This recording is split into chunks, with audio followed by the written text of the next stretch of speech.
The invitation. It doesn't interest me what you do for a living. I want to know what you ache for. And if you dare to dream of meeting your heart's longing. It doesn't interest me how old you are. I want to know if you will risk looking like a fool for love, for your dream, for the adventure of being alive. It doesn't interest me what planets are squaring your moon. I want to know if you have touched the center of your own sorrow, if you have been opened by life's betrayals or have become shriveled and closed from fear of further pain. I want to know if you can sit with pain, mine or your own, without moving to hide it or fade it or fix it. I want to know if you can be with joy, mine or your own. If you can dance with wildness and let the ecstasy fill you to the tips of your fingers and toes, without cautioning us to be careful, to be realistic, to remember the limitations of being human. It doesn't interest me if the story you are telling me is true. I want to know if you can disappoint another to be true to yourself. If you can bear the accusation of betrayal and not betray your own soul. If you can be faithless and therefore trustworthy. I want to know if you can see beauty, even when it is not pretty every day, and if you can source your own life from its presence. I want to know if you can live with failure, yours and mine, and still stand at the edge of the lake and shout to the silver of the full moon, yes. It doesn't interest me to know where you live or how much money you have. I want to know if you can get up after the night of grief and despair, weary and bruised to the bone, and do what needs to be done to feed the children. It doesn't interest me who you know or how you came to be here. I want to know if you will stand in the center of the fire with me and not shrink back. It doesn't interest me where or what or with whom you have studied. I want to know what sustains you from the inside when all else falls away.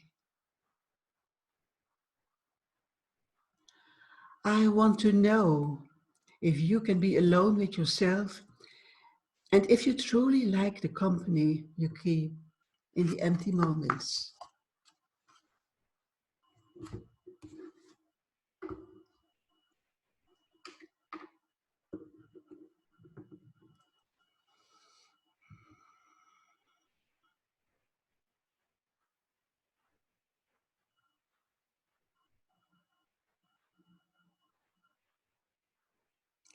Be the star that you are. I love this poem of Oriah. She's a very interesting lady. And the first time I heard this poem, there were tears in my eyes. For many people, And some of you know that I'm a therapist as well. For many people, life is a struggle. So difficult to know what to do, what not to do. So difficult to feel that stress entering your system, the stress of not knowing if you are good enough, the stress of not knowing if you fit in. And in fact, I strongly believe that the whole of our lives is a development from the time you were born till the day that you go to the other life, to the other world. It's learning. It's about responsibility. It's about where I come from.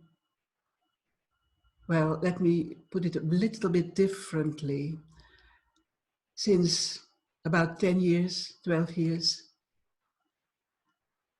it's about having a framework to live my life by, having the freedom, to look at those 7 principles and to know that they form an enormous foundation, more especially so because we are invited to give them a personal interpretation.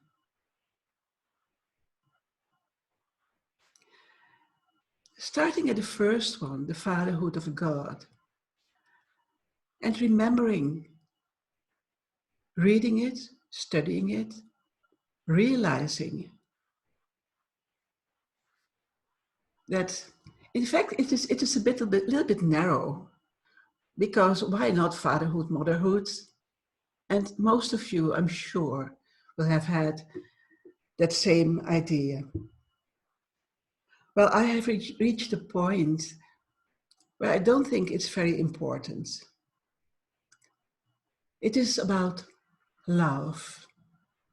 It is about safety. It is about care.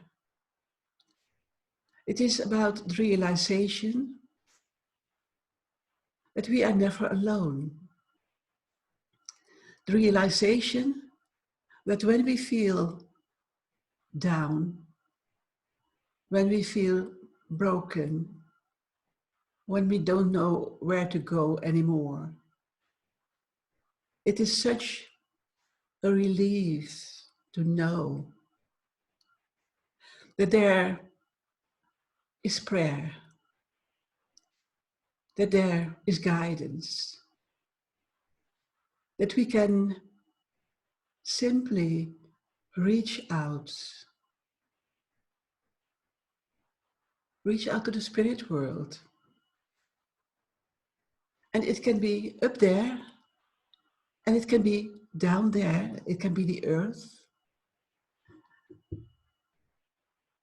And realizing that if we look at it like those are the heavens up there, and there is Mother Earth or whatever.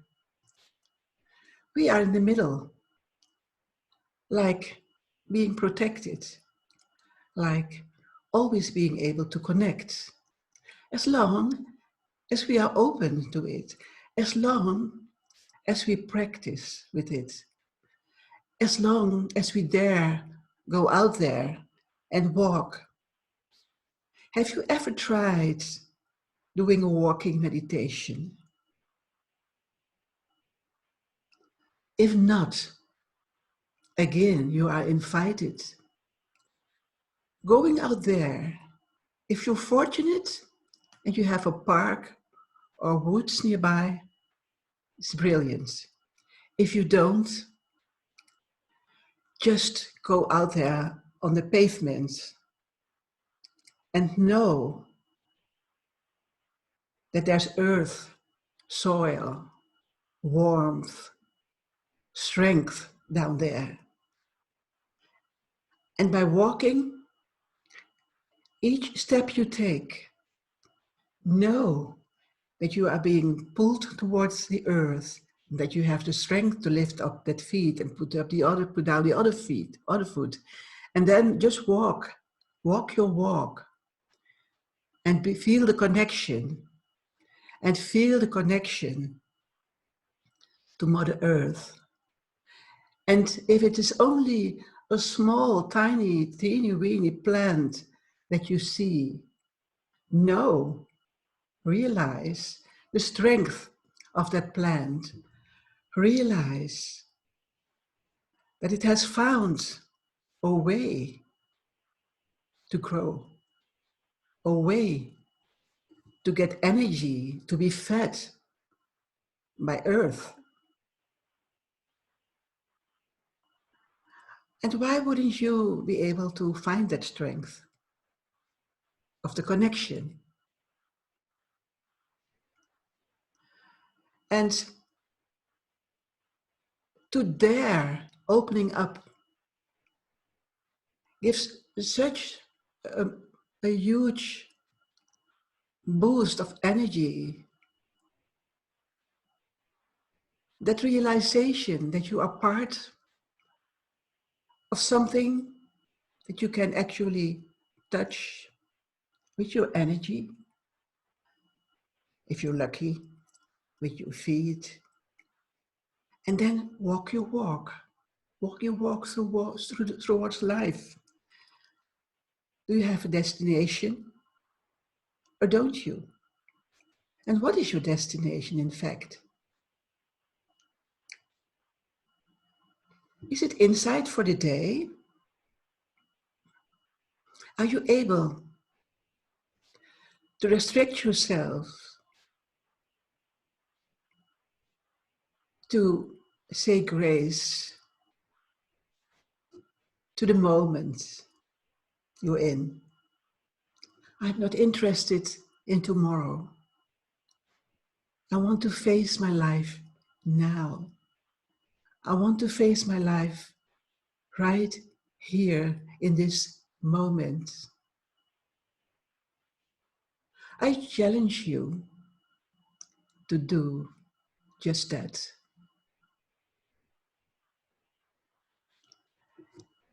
With the realization that you are not alone. It is great. It is wonderful to feel your attunement, to feel that you can be in sync with time, with the now, with the love.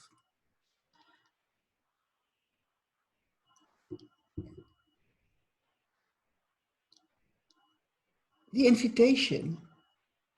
Oriah went through a lot of pain, and she was truly inspired by elders in her community in Canada to take on this name, Oriah Mountain Dreamer, to use that, to get strength from that, to just shed off her body that was in pain, and to take on the cloak, Oriah Mountain Dreamer. The perception she got from that was poetic.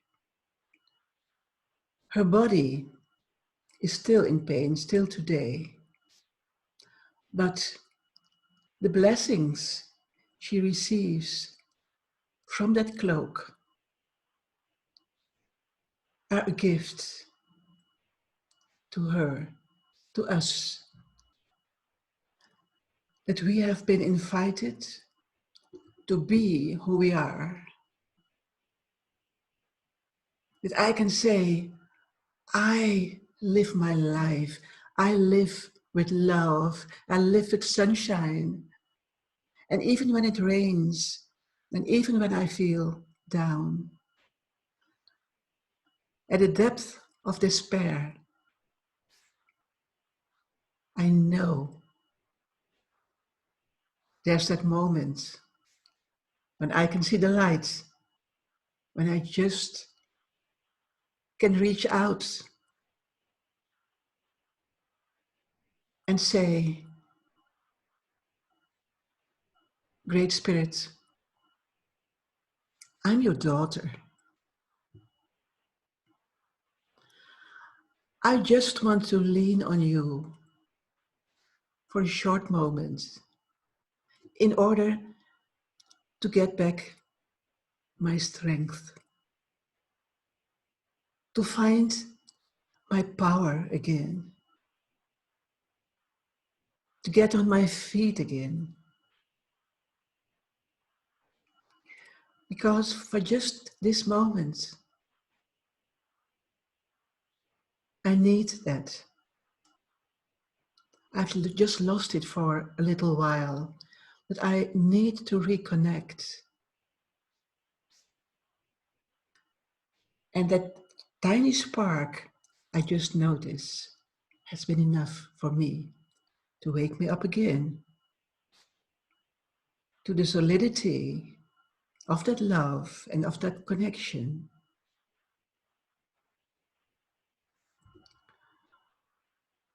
So, for today again,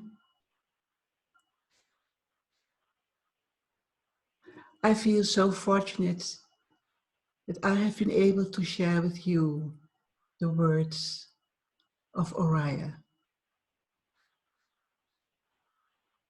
the words that I have embraced, the love that I have been able to share with you. And of course, it's up to you if you want to receive it.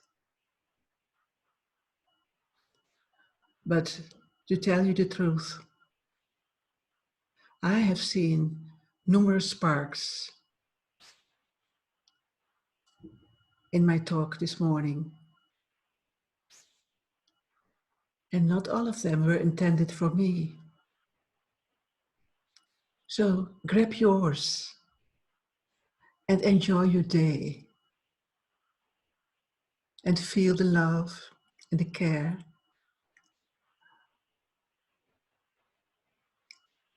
And